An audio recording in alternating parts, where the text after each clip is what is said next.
Let me be honest with you. There's something happening right now in this very moment that you might not even realize. It's subtle. It doesn't arrive with a crashing sound or a flashing red light. It creeps in like fog, gradually, silently, until one day you wake up and feel less certain, less capable, less like the person you once knew yourself to be. You're losing your power. And the hardest part is, you're probably doing it to yourself. I want you to stop for a second and think about the last time you had an original thought. Not a reaction to something you saw on social media. Not a reshared opinion from a podcast host you admire. Not a clever take on a news headline. I mean a thought that came from the quiet, uncomfortable space inside your own head. A thought you were almost afraid to voice because you weren't sure anyone would agree.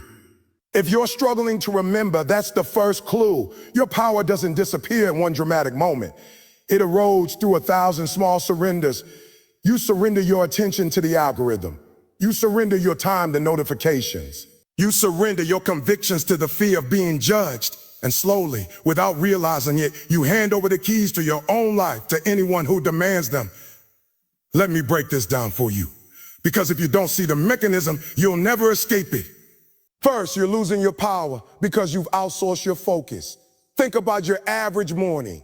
You wake up, and before your feet touch the floor, your hand reaches for that glowing rectangle on your nightstand. Within 10 seconds, you've been pulled into a dozen different stories, none of which have anything to do with your life or your goals. Someone's angry about politics. Someone's showing off their vacation.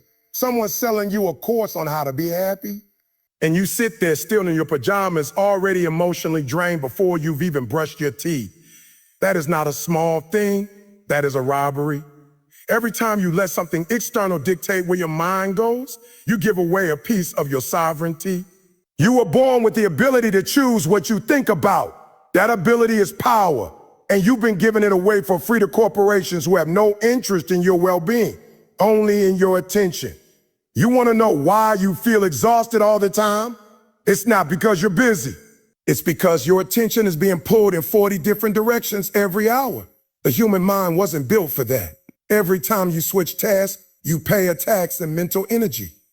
By the end of the day, you've spent so much energy just reacting to the world that you have nothing left to act upon it. Your power doesn't come from how much you do. It comes from how much you choose to focus on what matters. Second, you're losing your power because you've confused information with action. We live in an age of unprecedented access to knowledge. You can learn anything, anytime, anywhere, and that has created a dangerous illusion, the feeling that knowing something is the same as doing something. How many books have you bought that you never finished? How many online courses are sitting in your account untouched? How many articles have you saved to read later as if saving them was the same as learning from them? You consume and consume and consume, and then you wonder why nothing changes. Here's the truth that no one wants to tell you. Most of what you consume is just entertainment dressed up as self-improvement. It feels productive. It gives you a little dopamine hit. But at the end of the day, you're the same person you were when you started. You haven't applied anything. You haven't tested anything in the real world. You haven't failed and tried again. Knowledge without action is not power. It's just a heavier burden to carry. The most powerful people I know are not the ones with the most information. They're the ones who take one idea, just one, and actually do something with it. They write the paragraph instead of reading about writing. They make the cold call instead of watching a video about sales. They start the awkward conversation instead of reading another article about communication. And you are losing your power every time you choose consumption over creation. Third, you're losing your power because you've become addicted to comfort. I know that sounds harsh, but stay with me. Somewhere along the way, we started believing that feeling good all the time was the goal of life. That discomfort was something to be avoided at all costs. That if something made us anxious, it meant we shouldn't do it. Think about what that belief has cost you. How many opportunities have you passed up because they felt scary? How many conversations have you avoided because they might be awkward? How many risks have you refused to take because failure would be uncomfortable? Comfort is not your friend. Comfort is the slow poison that shrinks your world until there's nothing left but the familiar. And the familiar, no matter how cozy it feels, is a cage. Your power lives on the other side of discomfort. Every time you do something that makes your stomach clench, every time you speak up when your voice wants to stay silent, every time you choose the hard path over the easy one, you're building strength. You're proving to yourself that you can handle more than you thought. But when you consistently choose comfort, you send yourself a message: I can't handle difficulty. I need to be protected. That message becomes a belief. That belief becomes your identity. And that identity keeps you small, safe, and powerless. Or fourth, you're losing your power because you care too much about what other people think. I know, everyone says they don't care. But your behavior tells a different story. You post things online and then check for likes. You rehearse conversations in your head, trying to predict how you'll be judged. You make decisions based on how they'll look to others rather than what feels true to you. This is the fastest way to give away your power. Because the moment you need external validation to feel okay, you are no longer in control of your own emotional state. You've handed the remote control to anyone who has an opinion about you. And here's the cruel irony. Most people aren't even thinking about you. They're too busy worrying about what you think of them. We're all walking around in this ridiculous hall of mirrors, judging ourselves through imagined eyes that aren't even looking. The people who have real power in this world are the ones who have made peace with being misunderstood. They don't need everyone to get it. They don't need unanimous approval. They have an internal compass that points true north, and they follow it even when the crowd is going the other way. You cannot be powerful and also desperate for approval, though. Those two things are opposites. Choose one. Fifth, you're losing your power because you've forgotten how to be alone with yourself. When was the last time you sat for an hour with no phone, no music, no podcast, no book, no distraction? Just you in the uncomfortable silence of your own mind? If that sounds terrifying, that's a problem. Because the person you run from when you're alone is the person who makes all your decisions. And if you can't stand to be with that person, how can you trust them to run your life?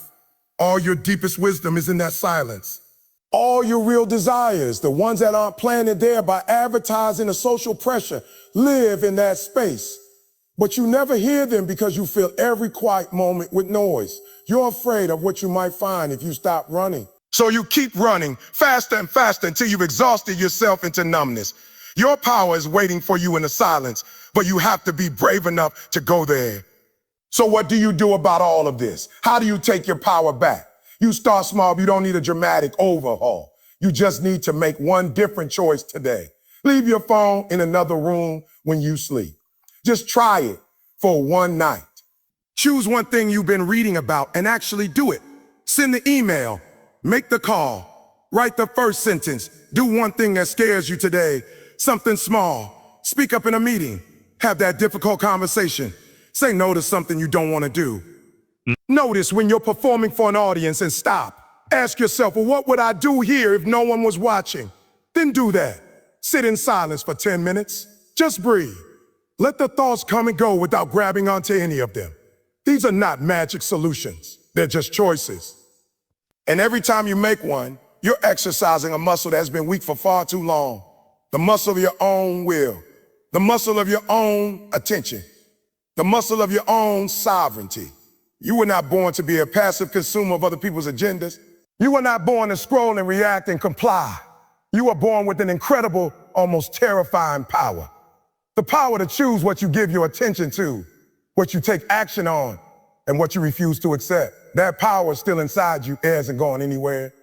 It's just buried under years of bad habits and external noise. You can dig it out. It will take work. It will be uncomfortable. You will have to disappoint some people, including the version of yourself that wanted to stay small and safe. But on the other side of that discomfort is a version of you that doesn't ask for permission, a version that doesn't wait for the right moment, a version that doesn't need a standing ovation just to take one step forward. That version of you is already there, waiting. But they can't show up until you stop handing your power away. So I'll leave you with this.